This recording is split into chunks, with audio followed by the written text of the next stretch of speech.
بچوں کو ہم نے خراب کر دیا ہے اپنے بچوں کو. ان کی لائف میں گیپس ہیں. ابلیس ان کو فل کرتا ہے یا دوسرے لوگ تاڑے رشتہ دار فل کر دیندے نے. وہ ایسا کڑوا بیج بوندے نے. اے جڑے لوگ ہیں نا جی وہ نانکے گیا ہے وہ دادکے گیا ہے یہ نیاڑیاں نو باز آ جو نانکے دادکے بھیجن تو نال ہی لے جایا کرو تو نال ہی لے کے آ جایا کرو. کچھ بھیڑاں ہس رہی ہیں وہ سمجھ آ رہی ہے جنہوں نے تو ہس رہے ہیں سمجھنا چاہیے. بیٹھ کر آپ کوشش کریں اپنے بچوں کو اپنے پاس ہی رکھیں اور آپ انہیں خدا کے کلام کی تعلیم دیتے رہیں تاکہ جو ان کی لائف میں گیپس ہیں ویکیوم ہیں جو ان کی لائف کے اندر خلا ہے اس کو کلام سے فل کریں دوسری چیزوں سے فل نہ کریں. اسٹرانگ بچے ہونے چاہیے. تیری نسل زمین پر زوراور ہوگی. آپ کے بچے اسٹرانگ ہونے چاہیے.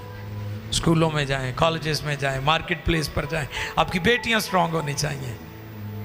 ایسے نہیں ان کو کوئی گمراہ کر دے.